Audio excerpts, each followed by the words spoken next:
Assalamualaikum warahmatullahi wabarakatuh. Apa kabar teman-teman? Hari ini Bunda akan menjelaskan mengenai materi bab 4 Masyarakat Indonesia pada awal kemerdekaan. Lanjut aja teman-teman.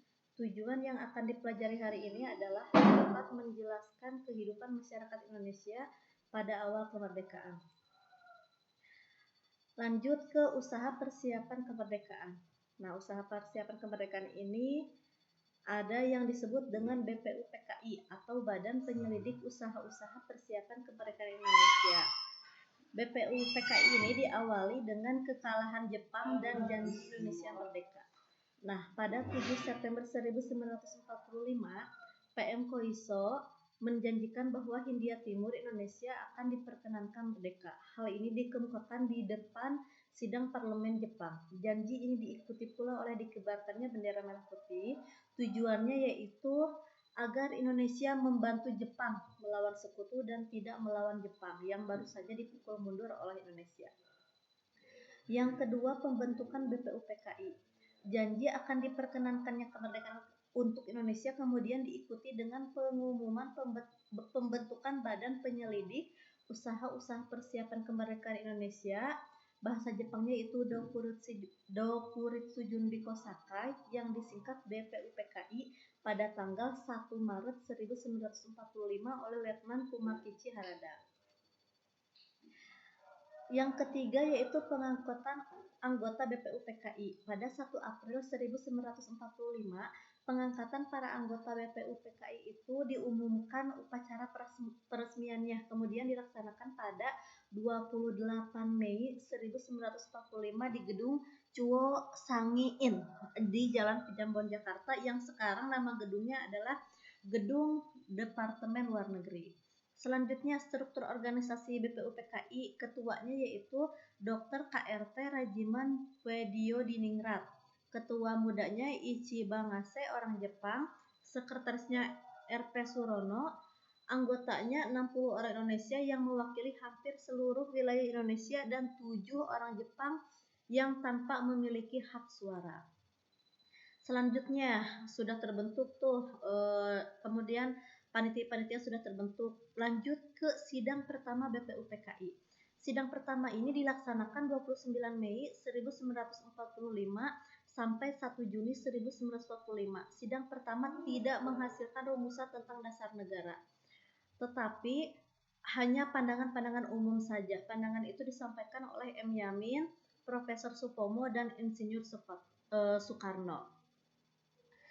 M. Yamin dan Profesor Supomo menyampaikan pandangan pada 31 Mei 1945, adapun Insinyur Soekarno menyampaikan pendapatnya tentang dasar negara pada 1 Juni 1945.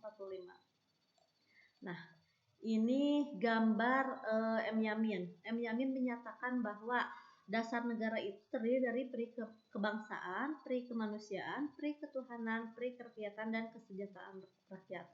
Menurut Profesor Supomo, dasar negara Indonesia itu yaitu harus ada persatuan, kekeluargaan, keseimbangan lahir dan batin, keadilan rakyat, musyawarah. Sedangkan menurut Presiden Insinyur Soekarno yang saat itu belum menjadi presiden ya teman-teman, bahwa dasar negara Indonesia itu harus ada nasionalisme dan kebangsaan Indonesia, internasionalisme atau pri kemanusiaan, mufakat dan demokrasi, kesejahteraan sosial, dan ketuhanan yang Maha Esa. BPUPKI selanjutnya membentuk panitia kecil yang diketuai oleh Soekarno. Tugas panitia kecil adalah menampung saran, usul, dan konsep-konsep yang diberikan. Setelah panitia kecil terbentuk, BPUPKI kemudian istirahat selama 1 bulan. Panitia kecil mengadakan pertemuan dengan beberapa anggota BPUPKI. Dari pertemuan ini terbentuklah panitia 9 yang diketuai Soekarno dan anggota-anggotanya. Nah, ini Insinyur Soekarno sebagai ketua, Dr. Andes Muhammad Hafiz sebagai wakilnya, kemudian anggotanya terdiri dari Mr. A.A. Maramis, Abdul Kahal Mujakir, Abi Kusno Cokro Sujono, Haji Agus Salim, Mr. Ahmad Subarjo, Mr. Muhammad Yamin, dan Kiai Haji Wahid Hasim. Selanjutnya Panitia 9 itu menghasilkan rancangan kesepakatan bersama tentang dasar negara. Atas usul M. Yamin, rancangan ini disebut dengan Piagam Jakarta. Nah, Piagam Jakarta ini ke depannya awal mulanya yang menjadi Pancasila, yang sekarang menjadi Pancasila. Sebelum menjadi Pancasila disebut Piagam Jakarta. Nah, Piagam Jakarta ini isinya yaitu ketuhanan dengan kewajiban menjalankan syariat Islam bagi pemeluk-pemeluknya, kemanusiaan yang adil dan beradab, persatuan Indonesia, kerakyatan yang dipimpin oleh hikmah kebijaksanaan dalam permusyawaratan perwakilan, keadilan sosial bagi seluruh rakyat Indonesia. Lanjut ya teman-teman, kita lanjut ke sidang kedua. Tadi sidang pertama sudah, sidang kedua itu dilaksanakan pada tanggal 10 sampai dengan 17 Juli 1945.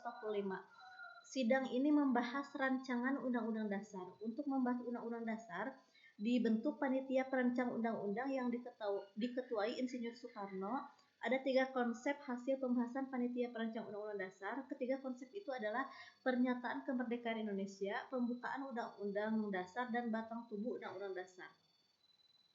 3 konsep ini disampaikan pada sidang BPUPKI tanggal 14 Juli 1945. Selain tercapai kesepakatan tentang dasar negara, anggota BPUPKI juga bersepakat tentang wilayah negara, bekas wilayah Hindia Belanda otomatis menjadi Indonesia. Kemudian bentuk negara, kesatuan, bentuk pemerintah Indonesia yaitu republik, bentuk nasionalnya yaitu bendera nasionalnya sang merah putih, bahasa nasionalnya bahasa Indonesia, pernyataan kemerdekaan Indonesia, pembukaan Undang-Undang Dasar, dan batang tubuh Undang-Undang Dasar. Lanjut, panitia persiapan kemerdekaan itu membentuk PPKI setelah tugas BPUPKI selesai tentunya. Jepang membentuk panitia persiapan kemerdekaan Indonesia PPKI atau Dokuretsu Junbi Inkai yang dibentuk pada 7 Agustus 1945. Penasehat PPKI adalah Ahmad Subarjo, Insinyur Soekarno sebagai ketua dengan wakil ketua Muhammad Hatta dengan anggota berjumlah 21 orang. Kemudian biar lebih transparan, biar lebih jelas ya, diadakannya pertemuan di Dalat. Dalat ini berada di Vietnam. Untuk apa? Untuk keperluan pengangkatan Soekarno dan Muhammad Hatta dan Rajiman Weddiodiningrat. Dilaksanakan pada tanggal 9 Agustus 1945. Terauchi kembali menegaskan bahwa Jepang telah memutuskan untuk memberikan kemerdekaan kepada Indonesia dengan mempertimbangkan hal-hal sebagai berikut. Jadi kemerdekaan itu dari Jepang itu tidak cuma-cuma, harus ada syaratnya, yaitu syarat pertama untuk mencapai kemerdekaan harus menyelesaikan perang yang sedang dihadapi Indonesia. Jadi tidak boleh ada perang di Indonesia. Kemudian Indonesia harus tergabung anggota lingkungan kemakmuran bersama di Asia Timur. Oleh karena itu cita-cita Indonesia itu harus sesuai dengan cita-cita pemerintahan Jepang. Ternyata sebelum adanya diberikan kemerdekaan oleh Jepang, khususnya Hiroshima dan Nagasaki itu dibom oleh sekutu. Pada tanggal 6 Agustus 1945, sekutu menjatuhkan bom atom di Hiroshima selama Perang Dunia II. Kota ini merupakan pusat regional militer dan sentra produksi peralatan Jepang. Jadi ketika kota ini dibom, jadi langsung porak-poranda.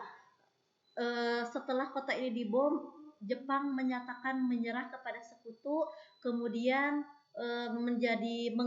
Indonesia mengalami vacuum of power atau kekosongan kekuasaan yang dimanfaatkan oleh Indonesia untuk langsung memproklamasikan kemerdekaan Indonesia pada tanggal 17 Agustus 1945. Nah teman-teman, berikut materi dari Bunda untuk hari ini. Tugasnya adalah teman-teman silahkan memberikan like. Bagi yang belum subscribe, silahkan subscribe channel Bunda karena dipakai untuk pembelajaran ke depannya. Kemudian teman-teman tugasnya adalah hari ini memberikan komentar dengan syarat memberikan nama, kelas, kemudian berikan pesan dan kesan di kolom komentar ya teman-teman. Terima kasih. Assalamualaikum warahmatullahi wabarakatuh.